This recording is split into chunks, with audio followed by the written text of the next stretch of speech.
SMC Nasar കൂടി കൂടുതൽ വിവരങ്ങൾ നൽകാനായി ചേരുകയാണ്. നാസർ, പശ്ചിമേഷ്യയിൽ സാഹചര്യം കൈവിട്ട് പോവുകയാണോ? എന്താണ് ഇപ്പോൾ ഏറ്റവും പുതിയതായി വരുന്ന അപ്ഡേറ്റ്?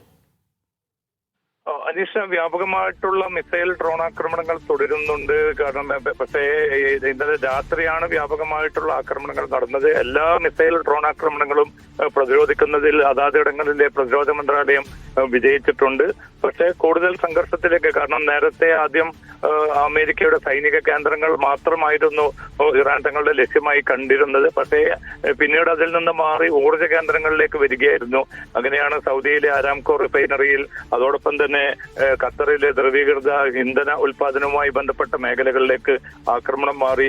ഇന്നിപ്പം റിയാദിലെ US എംബസിക്ക് നേരെ നടന്ന ആക്രമണം മറ്റൊരു ചൂട് മാറ്റം കൂടിയാണ്. കാരണം നയതന്ത്ര കേന്ദ്രങ്ങളിലേക്ക് കൂടി ആക്രമണം വ്യാപിപ്പിക്കുക എന്നതാണ്.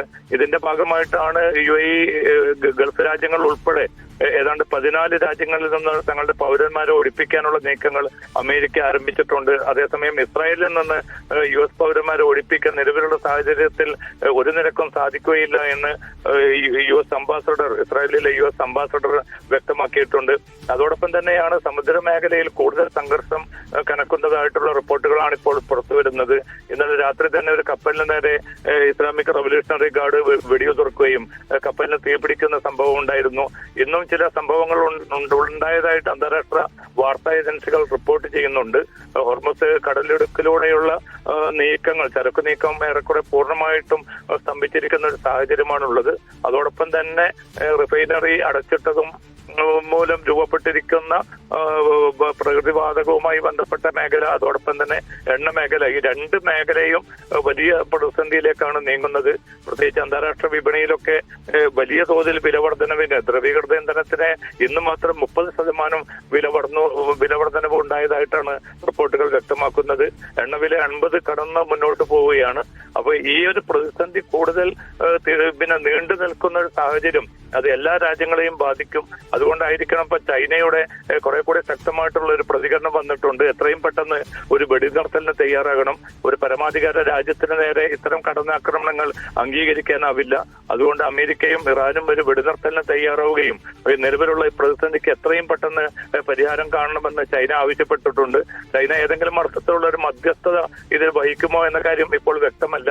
പക്ഷേ ഗൾഫ് രാജ്യങ്ങളും ഇറാനോടുള്ള കടുത്ത എതിർപ്പുകൾ അവർ പ്രകടിപ്പിക്കുന്ന ഘട്ടത്തിൽ തന്നെ ഈ പ്രതിസന്ധി തീക്ഷ്ണമാക്കുന്ന, സങ്കീർണമാക്കുന്ന ഒരു നടപടിയിലേക്കും തൽക്കാലം ഗൾഫ് രാജ്യങ്ങൾ നീങ്ങാൻ സാധ്യതയില്ല. മറിച്ച് പ്രത്യക്ഷത്തിലല്ലെങ്കിൽ പരോക്ഷമായിട്ടാണെങ്കിലും ഈ പ്രതിസന്ധി തീർക്കാൻ ഉതകുന്ന നീക്കങ്ങളുമായി സഹകരിക്കാനുള്ള ഒരു തീരുമാനം കൂടിയാണ് ഗൾഫ് രാജ്യങ്ങൾ കൈക്കൊണ്ടതെന്നാണ് റിപ്പോർട്ടുകൾ വ്യക്തമാക്കുന്നത്. അനീഷ. നാസർ, അതോടൊപ്പം തന്നെ ആദ്യഘട്ടത്തിൽ ഇറാൻ പ്രതികരിച്ചിരുന്നത് ഈ സൈനിക താവളങ്ങൾ കേന്ദ്രീകരിച്ച് മാത്രമായിരിക്കും ആക്രമണം എന്നായിരുന്നു. പക്ഷെ മറിച്ച് ഇപ്പോൾ നടക്കുന്നത് നയതന്ത്ര കേന്ദ്രങ്ങളെ കൂടി കേന്ദ്രീകരിച്ചുകൂടി ഇറാന്റെ ആക്രമണ ശ്രമങ്ങൾ നടക്കുന്നു എന്നുള്ളതാണ്.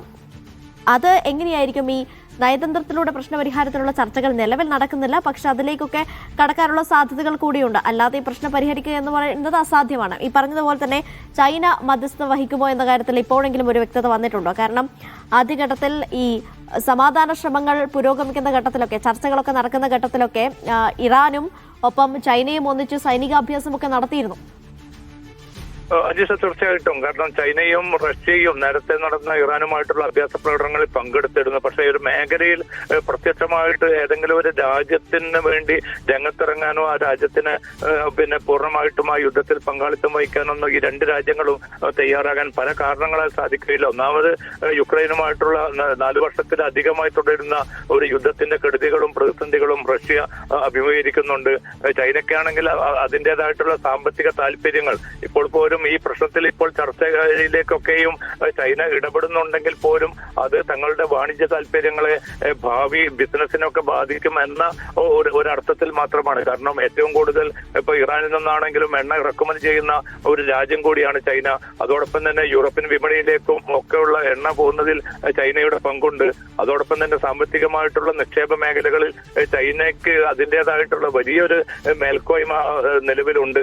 അപ്പൊ അതിനെ തകിടം മറിക്കുന്ന ഒരവസ്ഥയിൽ ദിശയിലേക്കാണ് ഇപ്പം ഈ ആക്രമണം നീങ്ങുന്നത്. അതിപ്പം ട്രംപ് വ്യക്തമാക്കുന്നത് 4 ആഴ്ച മുതൽ 5 ആഴ്ച വരെ ഇത് നീണ്ടു നിൽക്കുമെന്നാണ്. അതോടൊപ്പം തന്നെ ട്രംപ് വ്യക്തമാക്കുന്നുണ്ട് കരയാക്രമണം വേണമെങ്കിൽ അതിനും സജ്ജമാണെന്ന്. പക്ഷേ ഇസ്രായേൽ ഇന്ന് തന്നെ പറഞ്ഞിട്ടുണ്ട് കരയാക്രമണം എന്നത് തങ്ങളുടെ അജണ്ടയിലേ ഇല്ല, അത് സൈന്യത്തെ ഇറാനിലേക്ക് നിയോഗിക്കുന്ന ഒരു പ്രശ്നം പോലും ഉദിക്കുന്നില്ല എന്ന് ഇസ്രായേൽ വ്യക്തമാക്കുമ്പോൾ കാരണം വ്യക്തമാണ്. കാരണം അത്ര ശക്തമായിട്ടുള്ള ഒരു കരസേന ഇറാന്റെ പക്കലുള്ളപ്പോൾ ആ അർത്ഥത്തിലുള്ള ഒരു നീക്കം നടത്താനോ അവിടെ ജനകീയമായിട്ടുള്ള ഒരു അട്ടിമറി നടത്തി ഭരണകൂടത്തിന് പകരമായിട്ട് തങ്ങൾക്ക് താല്പര്യമുള്ള ഒരു ഭരണകൂടത്തെ കൊണ്ടുവരിക എളുപ്പമല്ല എന്ന് ഇപ്പോൾ തന്നെ അമേരിക്കയും അതോടൊപ്പം തന്നെ ഇസ്രായേലും തിരിച്ചറിഞ്ഞിട്ടുണ്ട്.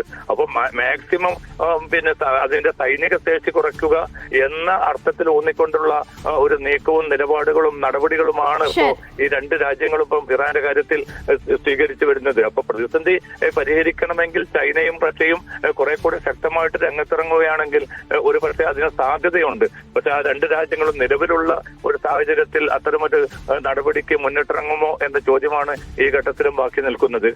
അനീഷ. ശരി, MC നാസറാണ് വിവരങ്ങൾ നൽകി.